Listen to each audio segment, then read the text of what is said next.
Bonjour, soyez les bienvenus dans l'émission qui s'intéresse à l'histoire des chansons. Place aujourd'hui à un tube entraînant de la fin des années 80, Comment te dire adieu de Jimmy Somerville. En 1988, alors qu'il a déjà derrière lui un paquet de tubes avec Bronski Beat et Communard, le chanteur décide de poursuivre sa carrière en solo.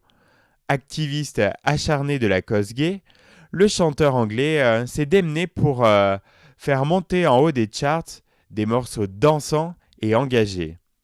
À l'aube des années 90, le sida fait toujours autant de ravages et Jimmy a vu disparaître bon nombre de ses amis et de ses connaissances.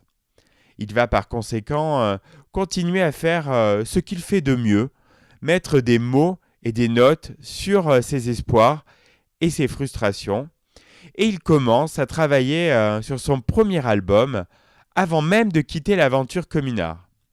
Le premier morceau qu'il va enregistrer pour ce projet solo est une reprise du fameux Comment te dire adieu de Françoise Hardy.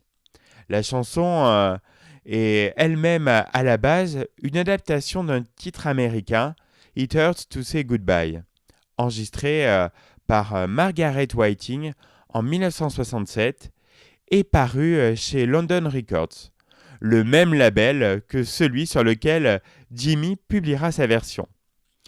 Françoise Hardy, qui n'a jamais entendu la chanson, en découvre l'instrumental chez un éditeur et demande à Serge Gainsbourg d'y greffer un texte en français. Classé parmi les 15 meilleures ventes de 45 tours en février 1969, Comment te dire adieu devient un classique de la chanteuse française. Fan de la chanson, l'une des premières choses que Jimmy a envie de faire pour son album est de lui redonner vie en français. L'idée d'en faire un duo arrive assez rapidement et pour cela il demande à June Miles Kingston, son amie batteuse et choriste des Communards, de l'accompagner au chant.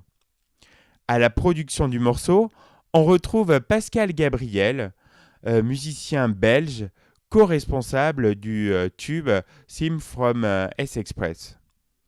Comme à son habitude, Jimmy Somerville commence à développer le morceau en version longue, avant de l'écourter, convaincu que la chanson ferait un très bon single.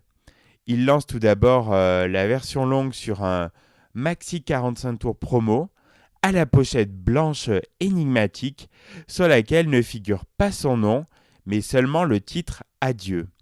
Le chanteur espère ainsi que sa musique sera écoutée sans préjugés, lui qui ressent parfois un certain snobisme ou encore une homophobie latente à son égard, surtout de la part des médias anglais.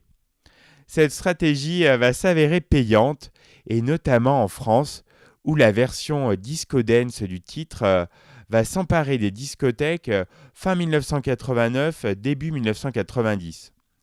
En décembre 1989, c'est au top 50 que Comment te dire adieu fait son entrée à la 35e place pour culminer en 3e position en février 1990, totalisant 400 000 ventes.